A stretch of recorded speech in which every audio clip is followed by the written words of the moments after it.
over on the floor. We're going to set up some chairs. Make sure to scoot all the way in and fill every single seat. We're going to start in a couple minutes. Every single seat? Yeah. You gotta tell the ushers not to take it. What? The ushers. Not to take it.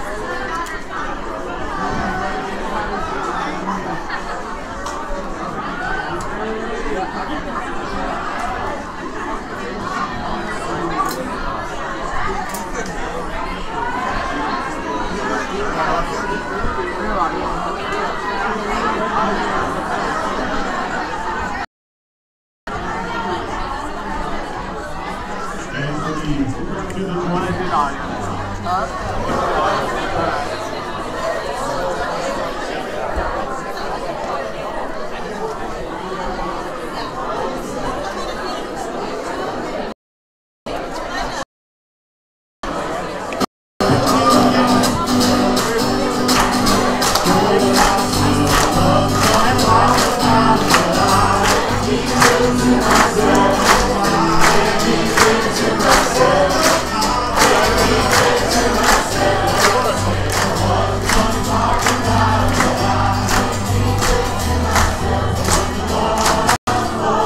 so great to see so many of you guys.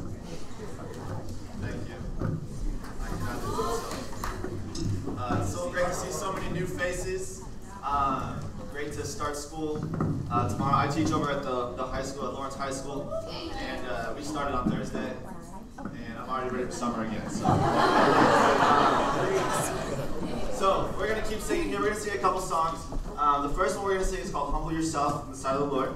All right, and that's a pretty easy just call and response song, so feel free to sing along with that. And then we're going to go straight into a song called Deeper, and yeah, some of you like that one.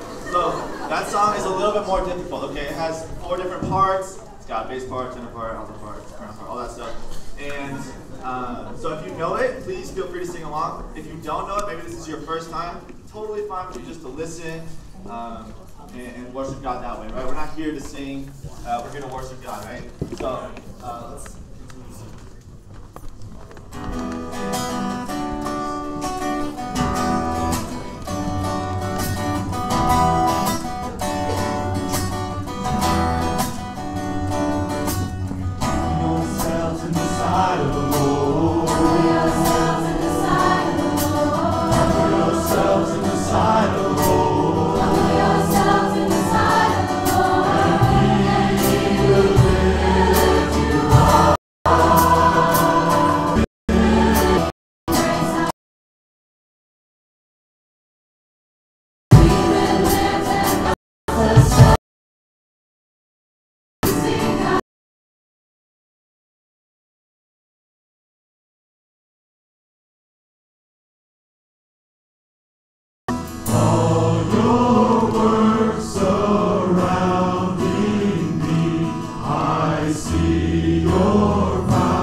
It says, now on his way to Jerusalem, Jesus traveled along the border between Samaria and Galilee.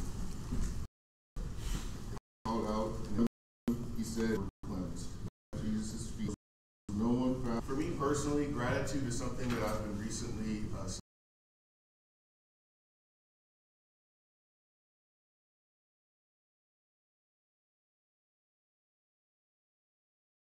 studying out. And one thing that I picked up on about myself over the years in my walk with God is just how I could be more thoughtful in expressing my gratitude to Him and my prayers for all the things that He's given me, the monumental things, the things that you see and it's without question this is God, the small things, the minute things, and also the things that go unrecognized, the things that you might have to just. For me, anyways, I just have to take a step back and think, okay, how's God been working? Wow, He worked in that situation. I should be thankful for that. I think it's been cool just to see, something as small as praying for a meal, like how that shows thanks to God, how you show your gratitude for God for what you're about to eat. My parents have made a huge impact on my life. They were very diligent and sacrificial to me. For my college education, they basically took care of me for 6 years. And they supported me financially through that time. And I just took a lot on their end, and that's something that I'm forever grateful about and thankful about because, yeah, it helped me to avoid some problems I might have had down the road, just being in debt, things like that. That's just impacted me for what God has given. Stood at what you are thankful of because of Jesus. Think about what are some of the things that those are the things that I thank you for. Just an amazing, awesome day, Father. Just to worship you, just to glorify you, just to sing to you. I just love that last song that we sung, God. Just drawing us deeper, God. It's just everything that you've created. Father, that it's without question that you live, you exist, Lord, and I pray that we can just recognize just how you've moved in our lives, Father, and just be able to be thankful for you sending your son Jesus on the cross, just how we should be thankful for and appreciative of this every day. I pray that not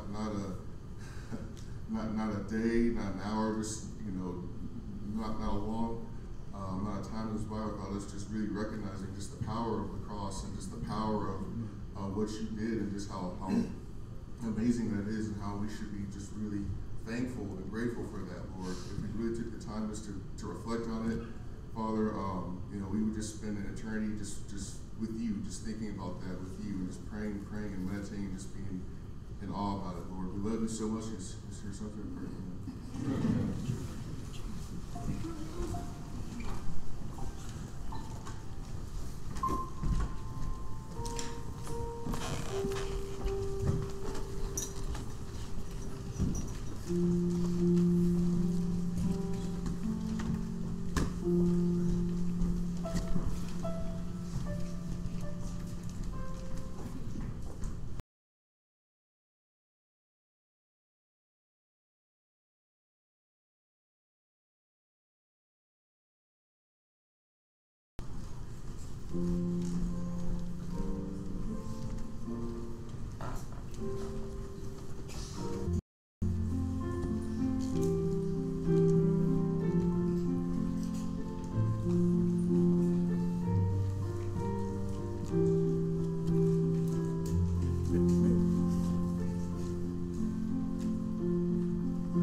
Good morning, church. It is so lovely to be with you all this fine morning in Lawrence, Kansas.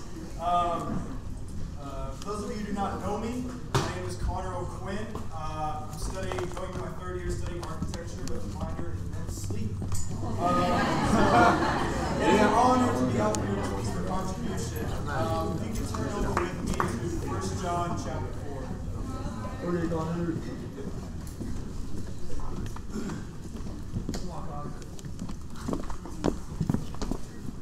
So 1 John chapter 4, verse 19, small little verse that has so much impact. It says, "We love because he first loved us." Come on now. When was the time when you were really loved? Well, I know for me, it was quite recently, last year, through the months of October through November. My man, Brett Schmidt, was right there for me. I was going through a little bit of a rough patch spiritually.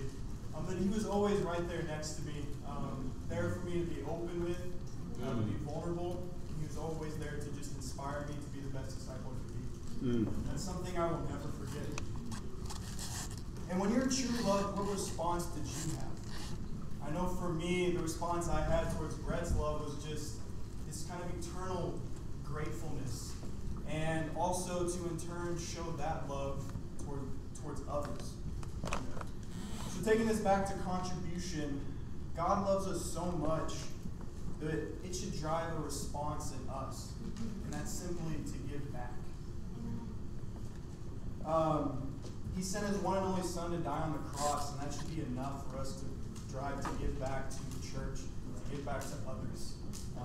I know as the baskets are being passed around, think about how much God has really done for you, just like my man Malvin said. Whenever I think about what God has done for me, it truly inspires me to give all that I can to God, because I know that in return, it will bring so many more blessings that I would have never imagined. So, with that in mind, let us pray. Dear Heavenly Father, God, we just thank you so much for bringing us here just to praise your name, God. I pray that we are truly grateful for all the things that you've given us, and that we can give back with our full hearts. I just pray that as the semester goes, the rest of the year as we finish it out, that we can be just sold out for you and put your will before ours. And through hard times and good times, that we continue to praise you and to do the best that we can. Just thank you for all the blessings that you poured into our lives. I pray that you watch over us the rest of this fine day. And it's in your Son's holy name I pray. Amen. Amen.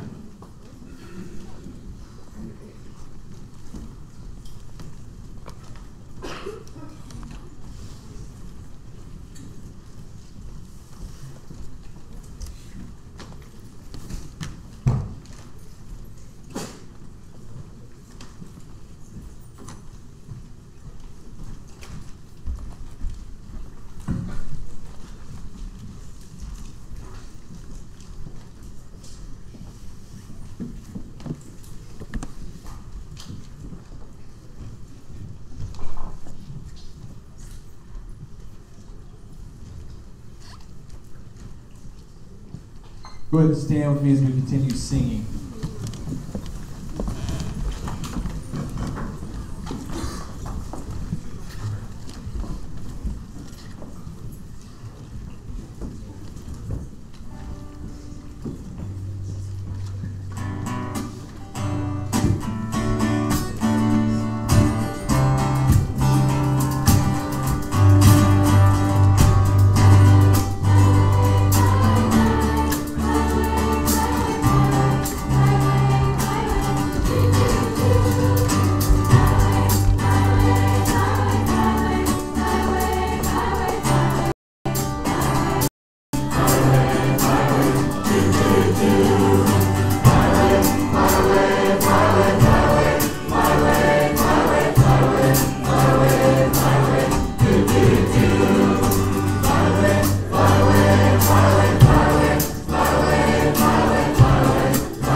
celestial shore.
Guys, it's great to be together. It's exciting to see so many new faces. Welcome back. Everyone's been out of town for the summer. I love being together. A couple quick announcements. If you are visiting, this is your first time. If you're new here in Lawrence, we do have a table out back just with some sign-up sheets. So we would love to be able to connect you in a greater way and be able to for you to have access to more info about what's going on throughout the semester. So if you want to go there before you leave and just sign up, give us your info. That way we can shoot you some more information about the group. That'd be great. And we do have our Congregational Midweek. Our first one, August 29th. It will be at the church building at 7:30. We will start at 7:30, and it'll be every other week from that point on. Amen? And Strong and Courageous is coming up. So please continue to volunteer for housing. It's going to be an exciting time having teens from all over the Heartland come in for that. And I also just want to give a big shout out. Gary Hall's here. Gary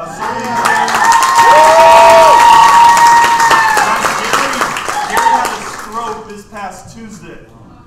Very serious situation. Caught it in time, and it's just, Gary, it's awesome that you're here. So, man, thank you guys for all the prayers. But let's go ahead and get into it this morning. I want to discuss a question. That's what we're going to be talking about today. And that question is, what do you value? What do you value? That's kind of a difficult question to answer, because I think initially we'll all answer it with what we know we should value, right? Oh, I value my relationship with God. I value my family. I value, serving others, being a kind person, hard work, responsibility, all those things. But we got to be honest with ourselves. When you really get down to it, what do you value? And something that can help us answer this question is another question. What do you invest in? Well, what are you invested in? Where do you invest your time? Where's your money invested in? Where do you invest your energy? Where are your thoughts, your dreams invested? Because usually the things that we are invested in are the things that we value the most. Right. And I was doing a little research here on some of the worst investment decisions in history. Okay? I just intended for this to be a little 5-minute, I'll look something up. I spent like 30, 45 minutes just looking at something, and I just felt so bad for all these people, right? And I want to talk about one of them today. His name is Ronald Wayne. Okay, back in the 70s, he was around 40 years old. He was contacted by two younger guys. I think one was 21, one was 25. He was contacted to help them start up a new company. And his role was going to be to oversee some of the engineering as well as the documentation. And he was frankly just going to be the adult supervision for this startup. That was kind of his role. And they offered him 10% share in the company along with a salary for this role. So he accepted it. After about a week, right, as you guys could guess, these young guys start making some very risky decisions. And he started to get pretty nervous because these guys were in their young 20s. They had nothing to lose, right? They had nothing to their name, nothing to lose, whatever. He was in his 40s. He had a family. He had another career. He had a home. He had a lot to lose. So he started to be afraid that, man, this is all going to fall on me if stuff goes bad. And I'm going to be the one that has to pay all this debt off, that has to get us out of all these issues. So he started to grow nervous, more nervous, more nervous. After 12 days, he's like, I can't do this, right? So he sold back his 10% shares for $800. Today, those 10% shares would be worth $100 billion as Apple is now a $1 trillion company. Ronald Wayne was the unknown third founder of Apple. Right? Nobody's heard of this guy except for this story. And it gets worse, believe it or not. A couple years after that, gosh, can you just imagine, Ronald Wayne. I'm sorry, man. I'm preaching about him on, he's in found his way into people's sermons for this bad decision. And he was going through his desk, he was cleaning stuff out, and he found the original contract that these three guys signed. And he's like, what do I need this for anymore? I'm obviously not doing this. So he went online, sold it for a couple $100. It just sold at auction for a few $1 million recently. So it's just a constant bad reminder for Ronald Wayne of the decision. But guys, in the end, bad investment decisions will leave you looking like a fool. And that's what we're going to look at today. We're going to look at a story that Jesus told about a guy that spent his life valuing and investing in the wrong stuff. At the end of his life, he was left looking like a fool. Turn over to Luke chapter 12. As we discuss this question this morning, what do you value?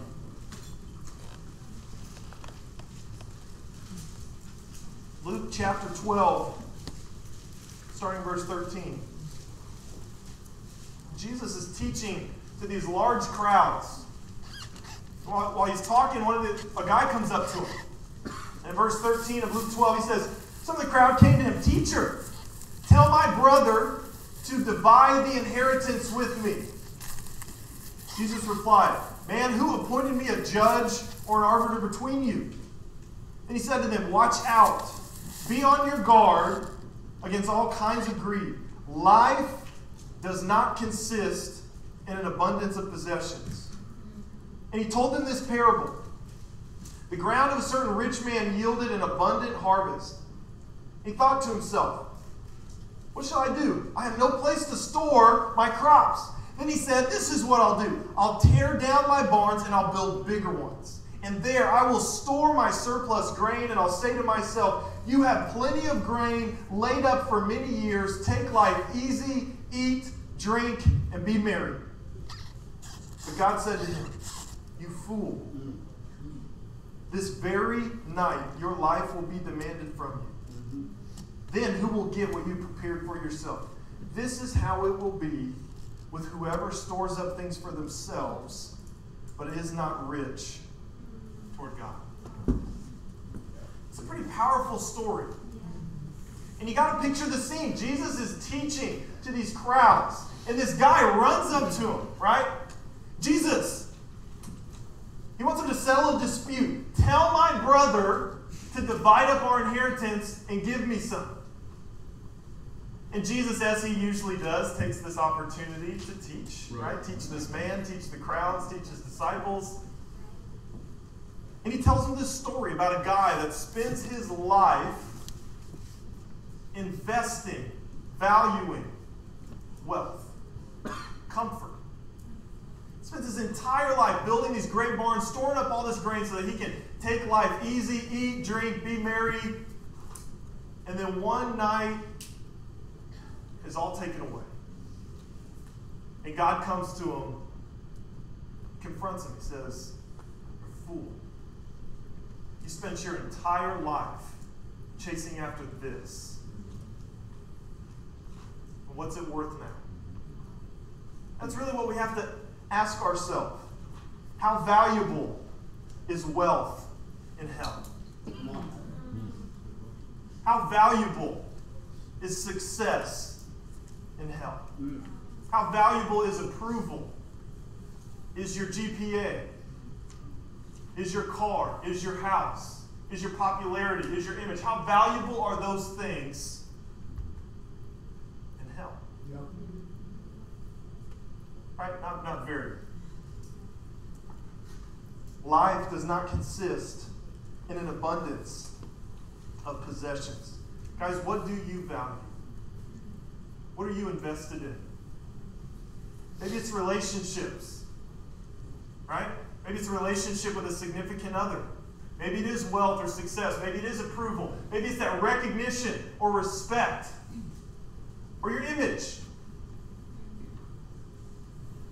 And this is something that's interesting when you're trying to find, what do I value? Because I don't think any of us want to end up like this guy, right? Investing in, valuing, spending our entire life focusing on the wrong stuff. None of us want to end up like this guy. That's right.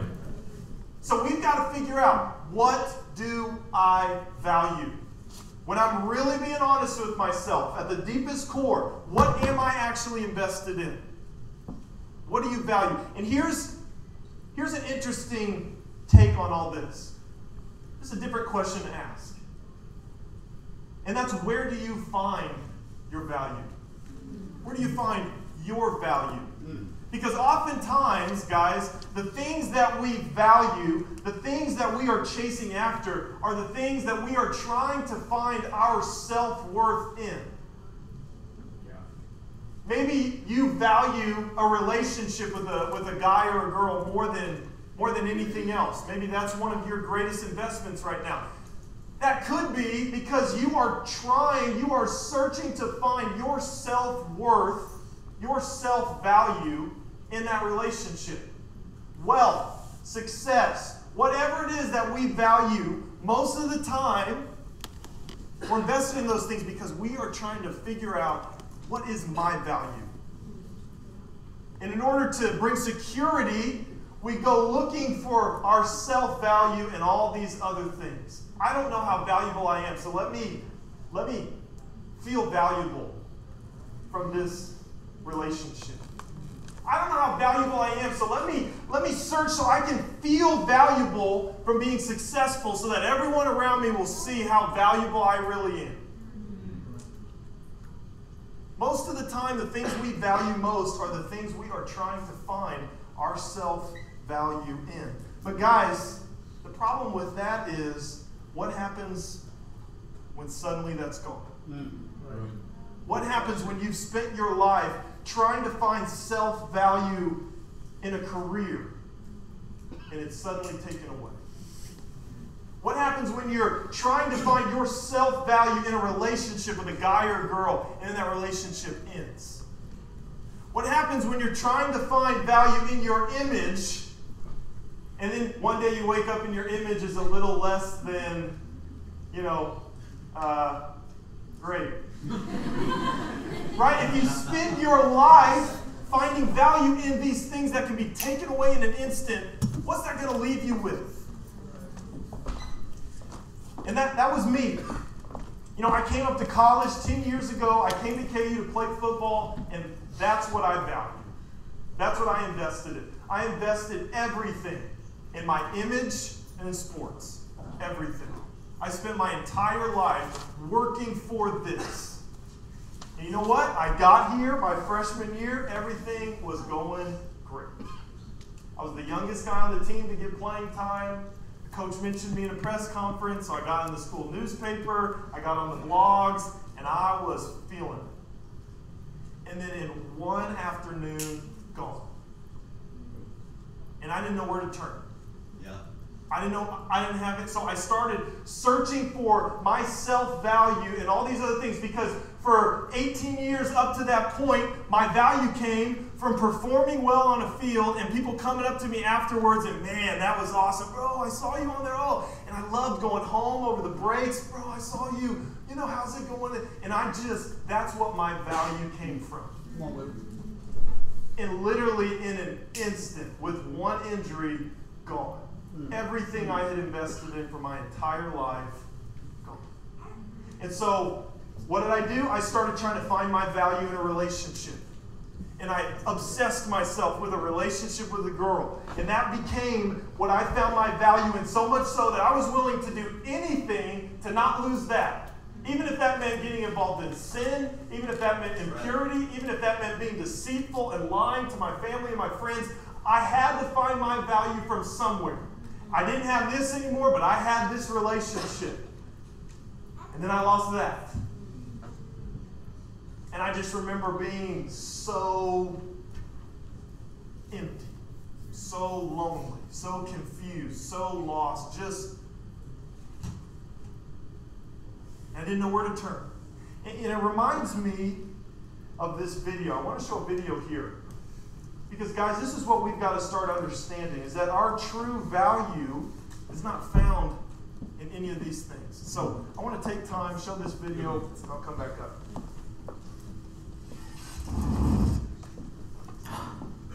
You. Look at your eyes. Look at them. Speckled, colorful, each one unique, and I created every one of them.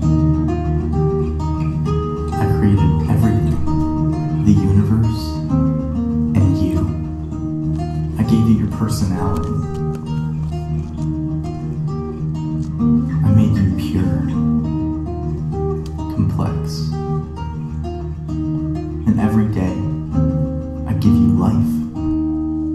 I love you. But something happened. You cheated on me. You didn't trust me. You sinned.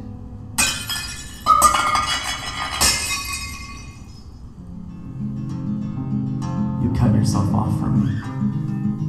And although you're still alive, you were slowly dying. So you looked for other things.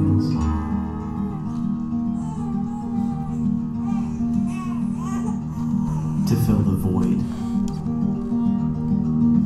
But nothing works.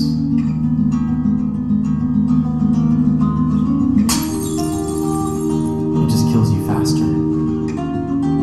And it separates us more and more.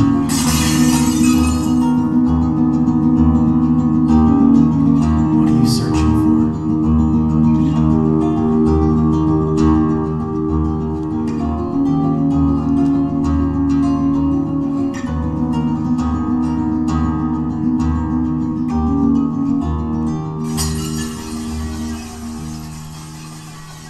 I don't want you to die. I created you, not to be destroyed, but to know me. So I became one of you, a fragile creation. I was tempted, but I never sinned. I came to save you. You have so many sins. And they have a cost. Someone has to die. You or me. So I took on your sin and traded in my life in your place. Because I love you. Then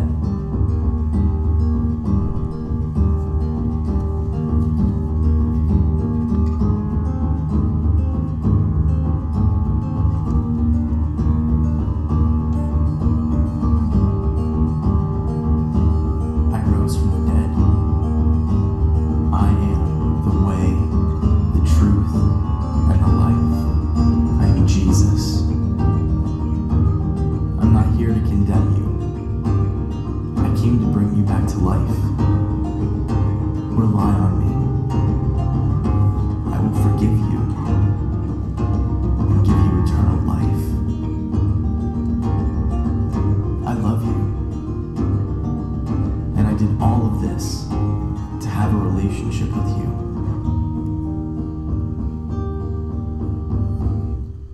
Will you follow me?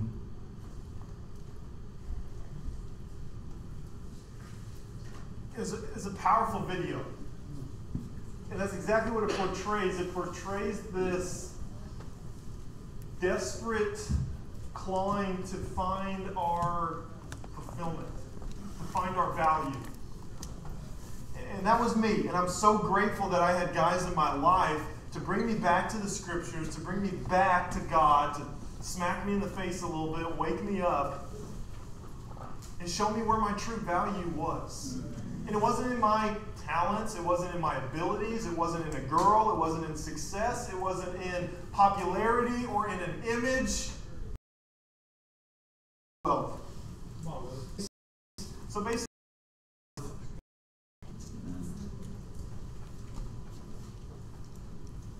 guys, we find our ultimate value in God's love for us.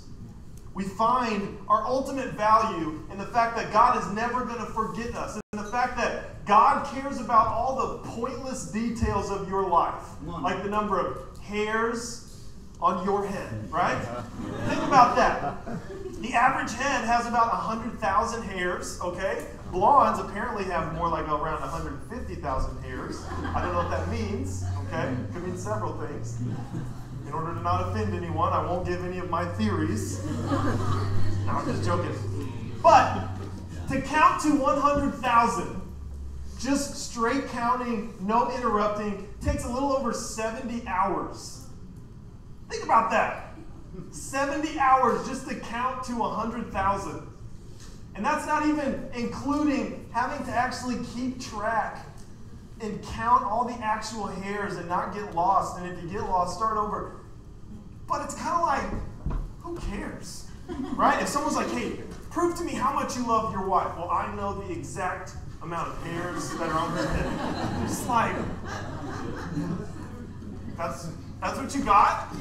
But guys, I think what that shows us, God, it is kind of a little creepy, right? Hey, I finished counting all the hairs on your head. I snuck in, when you're sleeping and I count, right? It's a little weird. Sorry, focus. Stay on your notes.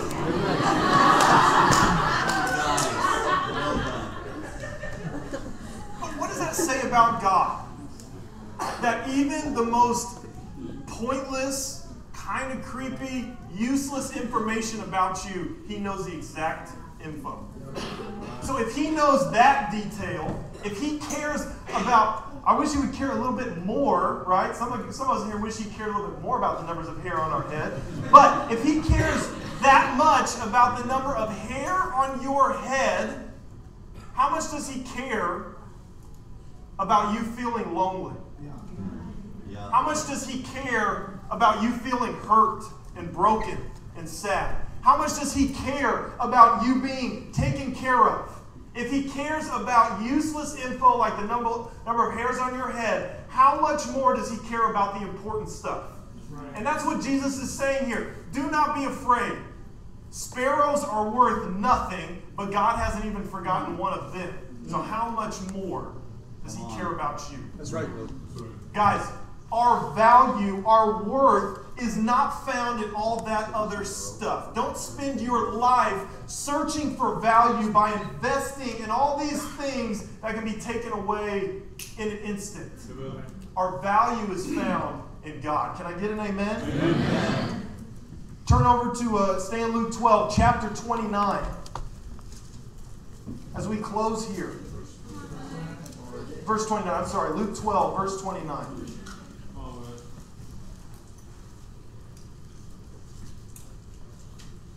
Jesus is saying, don't set your hearts on what you will eat or drink. Don't worry about it. For the pagan world runs after all such things, and your Father knows that you need them. But seek his kingdom, and these things will be given to you as well. Do not be afraid, little flock, for your Father has been pleased to give you the kingdom. Sell your possessions, give to the poor, provide purses for yourself that will not wear out, a treasure in heaven that will never fail, where no thief comes near, no moth destroys. For where your treasure is, there your heart will be also. Guys, invest in the eternal. Do not give your life to something that death can take away. Do not give up your life for something that death can take away in an instant. What are you invested in? What do you value? I know we have so many students that are coming here to KU for the first time. You are going to be bombarded with junk. And you are going to be so tempted to be searching to find your value, to invest in all this other stuff, in student organizations, in a potential career, in a, you name it, a sorority, a fraternity. You can search all you want. You can invest everything you have. You will not find your self-value, your self-worth in those things. Don't waste your time. Don't invest in things that can be taken away like that. Invest in his kingdom. Invest in a relationship with God. And if you would like to know more about that, I want to encourage you, Talk to the person that invited you. Go up to that table and fill out your info so that you can get plugged in, study the Bible, and find out more what it means to actually have a relationship with God. Amen? And next week, we're going to look in Luke at another story Jesus tells about a guy that comes face to face with the decision of, am I going to follow him? Or am I going to hold on to all this other stuff? Amen? Let's go to God in prayer, and we'll close with one more song. God, thank you so much for bringing us here this morning. It's so encouraging to be with the body. God, thank you for how much you love us. Thank you for how much you care about us. God, you have invested everything in us. You came down, you sent your son, you gave up your life for us. God, it's so humbling to see how invested you are in us, how much we are worth to you. God, I pray that we wouldn't spend our lives trying to find our value, our worth in meaningless stuff, but that we can really look to you in a relationship with you to find our true value. God, we love you. Please be with all the students as they come back, be with classes, and I pray that you keep Satan far from them. God, that they wouldn't invest themselves in meaningless stuff, but that they would invest themselves in a relationship with you. We love you so much. It's in Jesus' name I pray. Amen. Let's stand, close out with one more song.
Join us.